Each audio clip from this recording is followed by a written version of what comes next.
Hello students, देखो आज के हमारे इस वीडियो में हम लोग सीखने वाले हैं कि कैसे हम अपने टाइम को मैनेज करेंगे and how can we create a perfect time table.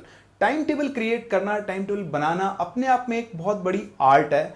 अपने टाइम को आप कैसे मैनेज करने वाले हो ये आपको पेपर पे लिखना होता है और उसको बहुत ही स्ट्रिक्टली फॉलो भी करना होता है। लेकिन ऐसा नहीं कि पेपर आपने कुछ भी लिख दिया और वो आपके टाइम टेबल में कन्वर्ट हो जाएगा। टाइम टेबल को क्रिएट करने के लिए आपको बहुत सारे पॉइंट्स को ध्यान रखना होगा। तो आज मैं आपके सामने लेकर आ रहा हूं एक तरीका, मैं आपको हेल्प करने वाला हूं कि कैसे आप एक परफेक्ट टाइम टेबल क्रिएट करोगे और कैसे आप उसको फॉलो कर सकते हो। लेकिन हम एक टाइम टेबल क्रिएट करने चलें उससे पहले लोगों का एक बहुत सिंपल सा क्वेश्चन होता है, टाइम टेबल, मुझे टाइम टेबल की क्या जरूरत है, मैं तो बिना टाइम टेबल के बहुत अच्छे से पढ़ लेता हूं। ऐसा आपको लगता है बट ऐसा एक्चुअली नहीं है। देखो, अगर आप रैंडमली चलते हो तो आपको रिजल्ट्स हमेशा रैंडम ही मिलने वाले हैं। आपकी जब इच्छा हुई, जो इच्छा हुई वो उठा के आपने पढ़ लिया। आपने अपने टाइम को मैनेज नहीं किया हुआ है, आपने अपने टाइम को प्रॉपरली डिवाइड नहीं किया हुआ है, तो आपको प्रॉब्लम आ सकती है। तो आपको टाइम टेबल क्यों चाहिए, उसके लिए मेरे पास छोटे छोटे पॉइंट्स हैं, ध्यान दें। सबसे पहला पॉइंट, एक टाइम टेबल अगर आपने अपने टाइम को प्रॉपर स्लॉट वाइज मेंटेन किया हुआ है तो वो आपको ज्यादा एफिशिएंट और ज्यादा प्रोडक्टिव बनाएगा। यानी कम टाइम में आप अपनी मेहनत से ज्यादा आउटपुट निकाल सकते हो अगर आपने एक proper time table, time schedule बनाया हुआ है और आप उसको फॉलो भी करते हो।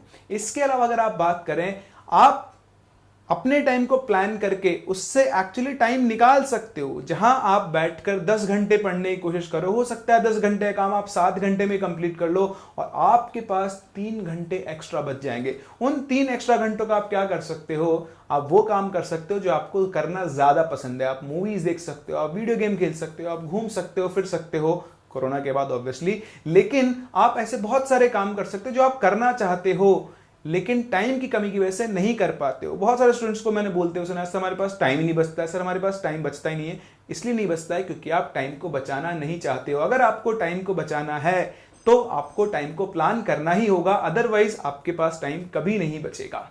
तो सबसे इंपॉर्टेंट चीज यही है, आपको ये 3 पॉइंट्स को बहुत अच्छे से समझ लेना है कि टाइम की प्लानिंग करने से आप क्या क्या कर सकते हो। आप ज्यादा एफिशिएंट, ज्यादा प्रोडक्टिव हो सकते हो, आप टाइम को बचा सकते हो और उस बचे हुए टाइम को आप अपनी उन चीजों के अंदर यूज कर सकते हो जो आप एक्चुअली करना चाहते हो बट कर नहीं पाते हो।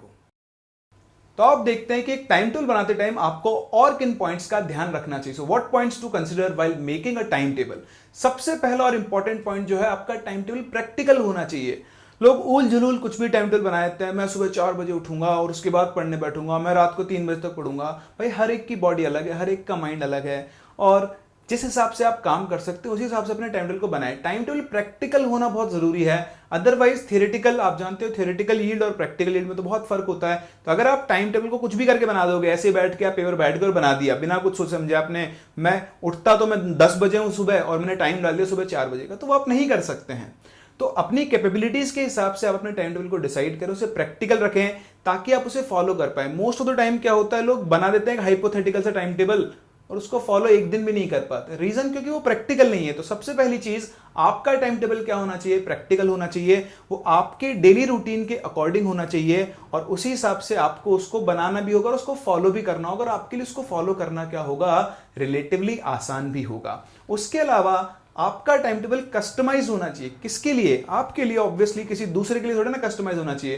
भाई हमें तो वैसे ही कस्टमाइज चीजें पसंद हो, क्या हो ऐसी कोई चीज जो सिर्फ मेरे लिए ही बनी हो, मुझे कितनी पसंद होगी, और वो चीज मैंने खुद ही बनाई हो तो मुझे और भी ज्यादा पसंद होगी। तो आपका टाइम टेबल आपके द्वारा ही बनाया जाना चाहिए और वो आपके लिए कस्टमाइज होना चाहिए। मतलब आप अगर रात को 2 से लेकर सुबह 9 बजे तक सोना चाहते हो तो सो, किसने मना किया।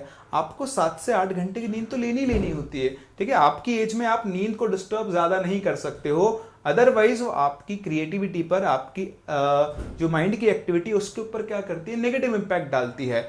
तो आपका टाइम टेबल आपके बॉडी पैटर्न के हिसाब से कस्टमाइज होना चाहिए। कुछ लोग जल्दी सोकर जल्दी उठ जाते हैं, कुछ लोग 4 बजे उठते हैं, कुछ लोग 6 बजे उठते हैं, कुछ लोग 8 बजे उठते हैं। तो वो vary person to person vary करता है। आप एक यूनिवर्सल टाइम टेबल क्रिएट नहीं कर सकते हो जो सबके लिए काम करे। हाँ, आपको कुछ प्रॉपर चीजों को फॉलो करना होगा, लेकिन टाइम टेबल को आप अपने हिसाब से ही कस्टमाइज करें ताकि वो आपके लिए सूटेबल हो और आप उसको प्रॉपरली क्या कर पाए, फॉलो कर पाए। वेल ऑर्गेनाइज्ड एंड बैलेंस्ड, हाँ ये बहुत जरूरी है। आपका टाइम टेबल वेल ऑर्गेनाइज होना चाहिए आपके डेली शेड्यूल के साथ और साथ ही साथ वो बैलेंस्ड। बैलेंस का मतलब क्या है कि अगर आप फिजिक्स केमिस्ट्री मैथ्स या फिजिक्स केमिस्ट्री बायो पढ़ रहे हो, तो तीनों सब्जेक्ट्स को उसमें प्रॉपर टाइम अलॉट होना चाहिए। कुछ सब्जेक्ट आपके फेवरेट होते हैं, कुछ स्टूडेंट्स क्या करते हैं फेवरेट सब्जेक्ट को दिन भर पढ़ते रहते हैं, बाकी सब्जेक्ट्स को भाड़ में आने दो। तो ऐसा बिल्कुल नहीं करना है, आपको अपने टाइम टेबल को बैलेंस रखना है, प्रॉपर इफेक्टिव टाइम आपको तीनों सब्जेक्ट्स को देना है। थोड़ा बहुत आप ऊपर नीचे कर सकते हो, वो मैं आपको एक सिंपल टाइम टेबल दूंगा, उसमें भी आपको पता लग जाएगा, बट आपका टाइम टेबल क्या होना चाहिए, प्रॉपरली बैलेंस्ड होना चाहिए। Fourth and the last and most important thing, prioritisation. आपको अपने टाइम टेबल को प्रायोरिटाइज करना पड़ेगा। आप अपने जीवन में क्या चीजों को प्रायोरिटी देते हो, आप किस चीज को प्रायोरिटी दे रहे हो, अपनी पढ़ाई को दे रहे हो, अपने गेम्स को दे रहे हो। ऑब्वियसली हम टाइम टेबल बना रहे हो तो ऑब्वियसली आप अपनी पढ़ाई को क्या दे रहे हो, यहां पर प्रायोरिटी दे रहे हो, तो आपको प्रायोरिटाइज करना पड़ेगा कि आप सबसे पहले अपने पढ़ाई का काम खत्म कर लें। जो टाइम शेड्यूल आप बना रहे हैं उसमें आप इस तरह से काम करें कि एक सर्टन इंटरवल ऑफ टाइम, एक सर्टन टाइम के बाद आप अपनी पढ़ाई वाले काम से फ्री हो चुके हैं और अब आप दुनिया के बाकी कामों के लिए अवेलेबल है और वो काम भी आप कर सकते हैं। तो ये 4 मेन पॉइंट्स हैं जो आपको अपना टाइम टेबल बनाते टाइम ध्यान रखने चाहिए। तो एक बार आपने इन चारों पॉइंट्स को कंसीडर कर लिया तो इसके बाद अब आप मूव कर सकते हैं अपने टाइम टेबल के कंस्ट्रक्शन के टुवर्ड्स। तो एक सिंपल टाइम टेबल मैंने यहां पे बनाया है, जहां पर मैं कंसीडर कर रहा हूं कि एक स्टूडेंट सुबह 7 बजे जागता है और जागने के बाद अराउंड 1 घंटा उसे चाहिए अपने डेली रूटीन को कंप्लीट करने के लिए। उस डेली रूटीन को कंप्लीट करने के बाद उसे स्ट्रिक्टली 8 ओ क्लॉक अपने टेबल पे पहुंच जाना है एंड 8 to 9:30 वो मैंने एग्जांपल है सब्जेक्ट फिजिक्स का, आप चाहें तो अपनी कन्वीनियंस के हिसाब से अपने इंटरेस्ट के हिसाब से सब्जेक्ट को यहां पर चेंज कर सकते हैं। तो आप फिजिक्स के वीडियो लेक्चर देखेंगे क्योंकि भी आप स्कूल नहीं जा रहे हैं, सो आप वीडियो लेक्चर को देखकर 8 to 9:30 आपको उसे देखना है और फिर 9:30 पे आपको एक ब्रेक लेना है फॉर ब्रेकफास्ट, आधे घंटे का ब्रेक। हाँ अरे सर हम तो कभी लेते ही नहीं थे, जरूरत नहीं थी ना। अब देखो आधे घंटे आपको ब्रेकफास्ट लेना है, ब्रेकफास्ट बहुत जरूरी होता है, पढ़ाई के साथ साथ आपको अपनी सेहत का और खाने पीने का भी ध्यान रखना है। तो आधे घंटे का आपके पास ब्रेक है, आपका ब्रेकफास्ट 15 मिनट में कंप्लीट हो जाता है, तो 15 मिनट आप बैठ के अपना फोन देख सकते हैं या फिर आप और जो भी काम करना चाहते हैं 15 मिनट आप उसके लिए फ्री हैं। ठीक है, अगेन आप 10 to 11:30 दूसरी सिटिंग पर आओगे जहां पर आप उसी वीडियो लेक्चर के ऊपर बेस्ड क्वेश्चंस की प्रैक्टिस करोगे, जो भी उसमें उसके करस्पॉन्डिंग क्वेश्चंस होंगे या जो भी आपके पास मटेरियल उसमें होमवर्क है वो आपको वहां पर कंप्लीट करना होगा। तो 8 to 9:30 आपने वीडियो लेक्चर देखा एंड 10 to 11:30 आपने क्या कर लिया है, उसी के ऊपर बेस्ड क्वेश्चंस की प्रैक्टिस कर ली है। या फिर अगर उस लेक्चर में कोई क्वेश्चंस नहीं थे तो आप पुराना अपना होमवर्क यहां पर कंप्लीट कर सकते हैं, बट सब्जेक्ट आपको सेम रखना होगा। अब आप सब्जेक्ट को चेंज नहीं करेंगे। इसके बाद फिर से आप 15 मिनट्स का एक ब्रेक लेंगे, छोटा सा शॉर्ट ब्रेक, जहां पर आप चाहें तो दोबारा से अपना फोन चेक कर सकते हैं, आपके जो भी सोशल मीडिया वगैरह के जो नोटिफिकेशंस हैं ना, जो आपके प्रिय मित्रजनों के या फिर उनके आप मैसेजेस चेक कर सकते हैं और आगे बढ़ सकते हैं। चलिए 15 मिनट्स आफ्टर आपको अगेन स्ट्रिक्टली 11:45 पे अपने टेबल पे बैठ जाना है और 11:45 to 1:15 फिर से आपको 1.5 आवर के लिए मैथ्स बायो केमिस्ट्री जो भी आप करना चाहते हो एक सब्जेक्ट उठा के उसके वीडियो लेक्चर देखने, प्रॉपर नोट्स बनाने। जब भी आप वीडियो लेक्चर देखो साथ साथ नोट्स बनाएं। अगर आपको कहीं से पीडीएफ नोट्स अवेलेबल हो रहे हैं तो उन्हें थ्रो कर दें, वो आपके लिए हजार्डस है, वो आपकी सोचने समझने की शक्ति को कम करते जाएंगे। फिर 1:15 आप फ्री हो, आराम से उठो, अपना लंच करो। 1:15 to 2 PM आप लंच करें। उसके बाद 2 to 3 आपको रेस्ट लेना है।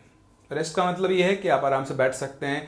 मुझे जैसे जनरली दिन में सोने की आदत है, तो मैं अगर दिन में आधा घंटा या 45 मिनट सो लेता हूं तो मैं बिल्कुल रिफ्रेश माइंड से उठता हूं, मतलब मान लो सिस्टम आपका रीबूट हो जाता है। तो अगर आप लोगों को ऐसी आदत है तो 2 से 3 आप एक शॉर्ट नैप ले सकते हैं और आराम से आप यहां पर सो सकते हैं। ठीक है, फिर आप उठेंगे वापस से 3 बजे।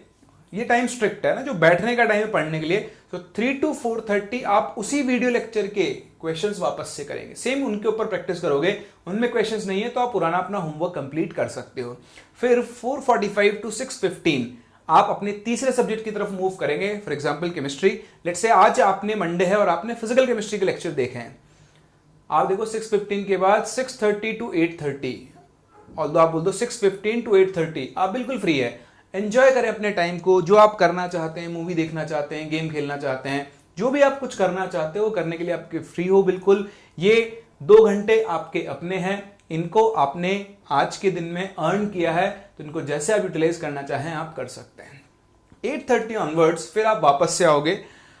8:30 to 9 PM आपका डिनर टाइम, तो अभी मान लो ऑलमोस्ट आपको 3 आवर्स मिल गए हैं। 6:15 to 9 PM आप फ्री हो और 9 to 9:15 डिनर के बाद आपको एक ब्रिस्क वॉक लेनी चाहिए, ताकि जो आपका फूड है वो आपका आराम से डाइजेस्ट हो और आप जब पढ़ने दोबारा बैठो तो आपको ब्लोटिंग वगैरह ये सब चीजें ना हो, है ना। अब उसके बाद 9:15 आप दोबारा बैठोगे, 9:15 टू 10:45 फिर से 1.5 आवर का आपका प्रैक्टिस सेशन होगा फॉर केमिस्ट्री। तो इस तरह से आपने आज के अपने तीनों सब्जेक्ट कंप्लीट कर लिए, फिजिक्स केमिस्ट्री मैथ्स अगर आप जेई की तैयारी कर रहे हैं, एंड फिजिक्स केमिस्ट्री बायो अगर आप नीट की तैयारी कर रहे हैं। 10:45 अब आपके पास गैप्स नहीं है ज्यादा, तो 10:45 टू 11:30 देखो 10:45 टू 11:30 आपके पास अराउंड 45 मिनट्स का एक सेशन है, जो कि तीनों में से कोई भी एक subject physics chemistry maths bio आप कोई भी एक उठा लो। लेट्स से मैंने फिजिक्स उठा लिया और उसका रिवीजन किया। रिवीजन मतलब जो पुराना मैं पढ़ चुका हूं, आज जो पढ़ा वो नहीं, वो तो मैंने कंप्लीट कर लिया। इससे पिछले चैप्टर के कुछ मैंने क्वेश्चंस उठा लिए। रिवीजन करने के लिए आपको क्वेश्चंस करने चाहिए। प्रॉपर्ली रिवीजन कैसे होता है क्वेश्चंस के थ्रू, वो मैं आपको अपने किसी अगले वीडियो के अंदर बताऊंगा। बट हाल फिलहाल 10:45 टू 11:30 लेट्स से आपने फिजिक्स ले लिया आज, उसके बाद फिर से 11:30 टू 12:30 अब गैप नहीं है आपके पास, वो आपने दिन में बहुत सारे गैप ले लिए। वैसे भी रात को 11:30 बजे गैप लेके कहां जाओगे, भूतों से बात करने। हाँ, तो अभी गैप की आपको जरूरत नहीं है। अगले 11:30 टू 12:30 1 घंटा, तो देखो 10:45 टू 11:30 जो था 45 मिनट्स, वहां पर आप अपना थियोरेटिकल सब्जेक्ट या फिर केमिस्ट्री को यूज कर सकते हैं, बायो या केमिस्ट्री को, और मैथ्स वाले हैं तो केमिस्ट्री को यूज करें उस जगह पर। 11:30 टू 12:30 आपके पास सेकंड सब्जेक्ट में भी फिजिक्स में भी मैथ्स, उसका आपको रिवीजन करना है। तो आप देखो आपका रिवीजन भी चल रहा है, साथ साथ जो ग्रीन लाइंस है रिवीजन टाइम को दिखा रही है, और उससे पहले जो आपकी लाइंस थी वो सब आपको कौन से टाइम को दिखा रही थी, जहां पे आप अपनी करंट स्टडीज को लेकर चल रहे हो। 12:30 टू 12:45 लास्ट के 15 मिनट आप देखें कि क्या आपने आज के अपने दिन भर के गोल्स को कंप्लीट किया है। अगर किया है तो अपने आप को अप्रिशिएट करें, और नहीं किया है तो अपने आप को गाली दें, और उसके बाद अपने आप को मोटिवेट करें कि अगले दिन आपका जो आपने गोल सेट किए हैं वो कंप्लीट होने चाहिए। आप देख सकते हो टाइम टेबल से कोई बहुत बड़े बड़े गोल्स हमने यहाँ नहीं बनाए हैं, हम कोई 7 घंटे लगातार बैठकर नहीं पढ़ रहे हैं। मैंने छोटे छोटे स्लॉट्स उठाए हैं जिनसे आप आसानी से ब्रेक ले लेकर अपना टाइम कंप्लीट कर सकते हैं। तो इस तरह का टाइम टेबल आपको पूरे वीक फॉलो करना है। एक चीज पे आप ध्यान दें, अगर आप केमिस्ट्री वाले पॉइंट पर आए 9:10 टू 10:45, सॉरी ये नहीं, ये आपका जो 4:45 टू 6:15 है, ये एग्जांपल है, टाइम आप अपने हिसाब से सेट कर सकते हैं। तो एक दिन आपको पीसी करना है, अगले दिन आपको केमिस्ट्री में आईओसी या ओसी में से कोई एक लेक्चर देखना है। इस तरह आपको सर्कुलेट करना है, PC IOC PC IOC PC IOC, या फिर आप ऐसा कर सकते हो कि 2 दिन पीसी 2 दिन आईसी और 2 दिन ओसी, मतलब 2 दिन फिजिकल केमिस्ट्री 2 दिन इनऑर्गेनिक केमिस्ट्री 2 दिन ऑर्गेनिक केमिस्ट्री। आप इस तरह से भी चल सकते हो, कंटिन्यूस 2 दिन रख सकते हो चाहो तो, Monday Tuesday physical, Wednesday Thursday inorganic और फ्राइडे सैटरडे ऑर्गेनिक, या फिर सीक्वेंस वाइज रख लो, Monday physical, Tuesday inorganic, Wednesday organic, then again Thursday physical, फिर इनऑर्गेनिक, फिर ऑर्गेनिक। वैसे मैं रिकमेंड करूंगा एक बार में 2 ही केमिस्ट्री चलाएं, वरना क्या परेशान हो जाते हो। तो 3 दिन फिजिकल 3 दिन inorganic, like Monday Wednesday Friday आप फिजिकल रखें, और ट्यूसडे थर्सडे सैटरडे आप क्या रख सकते हैं, अपनी इनऑर्गेनिक केमिस्ट्री रख सकते हैं। तो आप कैसे भी जंबल कर लो, आपको ये देखना है कि हर एक का है ना, यहाँ पे मिसप्रिंट हो गया थोड़ा सा, तो आप चेक कर लेना, 3 दिन एक केमिस्ट्री 3 दिन दूसरी केमिस्ट्री, और इस तरह से आप अपने टाइम टेबल को पूरा फॉलो करें। बाकी कुछ नहीं करना है, मंडे से लेकर सैटरडे तक आपको यही काम करना है। नाउ अब मंडे टू सैटरडे कर लिया, पूरा वीक हो गया ऑलमोस्ट, 6 दिन आपने बहुत अच्छे से काम कर लिया है। तो 6 दिन करने के बाद what is Sunday, Sunday is actually fun day, but Sunday को आपको क्या करना है, so since you have already done a week's hard work, you deserve some time off, but still you can utilize some time like 3 to 4 hours. 24 hours है Sunday के, वो आपके लिए फ्री है। भैया आपने पूरे हफ्ते बहुत मेहनत की है, अब हफ्ते के लास्ट दिन वीक ऑफ आपको लेना चाहिए। उससे क्या होता है, आपकी एफिशिएंसी बढ़ती है। लेकिन ये वीक ऑफ का मतलब ये आप बिल्कुल ना रखें कि आप पूरे दिन बिल्कुल नहीं पढ़ेंगे। महीने में कोई एक संडे आप ऐसा रख सकते हैं आप बिल्कुल नहीं पढ़ेंगे, लेकिन बाकी के 3 संडे आपको थोड़ा काम करना चाहिए। तो आप क्या क्या कर सकते हैं इस संडे को, पहला आपने इस पूरे वीक में क्या पढ़ा है उन सबको आप प्रॉपर्ली रिवाइज कर सकते हो। चाहे तो आप इस दिन बैठ के अपने पूरे वीक के जो भी आपने लेक्चर्स कवर किए उनके शॉर्ट नोट्स बना सकते हो, वो भी एक तरह का आपके लिए रिविजन होगा। एनालाइज कर सकते हो, टेस्ट दे सकते हो, जैसे हम लोग कोटा के अंदर भी करते हैं, हर सेकंड संडे टेस्ट रखते ही हैं। तो आप भी ऐसा एक प्लान कर सकते हो कि हर सेकंड संडे आप टेस्ट दोगे। टेस्ट देने के बाद आप एनालाइज करोगे कि आपने टेस्ट में कितने क्वेश्चन सही किए कितने नहीं किए। जो लोग खुद से टेस्ट नहीं दे सकते वो टेस्ट सीरीज का यूज कर सकते हैं, but any how her alternate Sunday, her second Sunday आपको टेस्ट जरूर देना चाहिए। और जिस संडे आप टेस्ट नहीं दे रहे हो उस दिन आप अपना रिवीजन का काम कर सकते हो, या फिर अगर आपके पुराने पाप बचे हुए हैं, हाँ बैकलॉग जिसे मैं पुराने पाप बोलता हूं, तो आप उन पुराने पापों को भी धो सकते हैं संडे को टाइम निकाल के। 2-2 घंटे के 3 स्लॉट बना दिए, 1.5 घंटे के 1.5 hour, 1.5 hour physics, 1.5 hour maths and 1.5 hour chemistry. और इस तरह से धीरे धीरे आप अपना बैकलॉग भी कवर कर सकते हैं। तो ये मेरी तरफ से छोटा सा आइडिया था कि कैसे आप लोगों को अपने टाइम टेबल पे काम करना चाहिए। और कैसे आप अपने टाइम को ऑर्गेनाइज करके ज़्यादा इफेक्टिवली काम कर सकते हो, ज़्यादा इफेक्टिवली पढ़ाई कर सकते हो और ज़्यादा अच्छे आउटपुट ला सकते हो सकता है कुछ लोगों के लिए वेरिएशंस आए, कुछ लोग इससे अग्री करें, कुछ लोग डिसअग्री करें, लेकिन आप अपने टाइम टेबल को इस तरीके से आइडिया लेकर कस्टमाइज कर सकते हो और बना सकते हो कि कैसे आप अपने इस टाइम को यूज करोगे। टाइम टेबल के लिए स्ट्रिक्ट रहें, 7 से 8 दिन। देखो, ह्यूमन क्रिएचर ऑफ हैबिट है। जैसे ही आपने 7-8 दिन इसको फॉलो किया, आपको रिजल्ट दिखना शुरू होगा, आपको पता लगेगा कि आप कितना एफिशिएंटली काम कर रहे हो। आपका जो टाइम अभी तक वेस्ट हो रहा था, वो टाइम अब आप क्या कर पा रहे हो, सेव कर पा रहे हो। चलिए, तो इतना ही था मेरी तरफ से आपके लिए। आई होप आप लोगों ने कुछ ना कुछ यहां से नया सीखा होगा और आप इसे अपने डेली रूटीन के अंदर इनकॉर्पोरेट जरूर करोगे।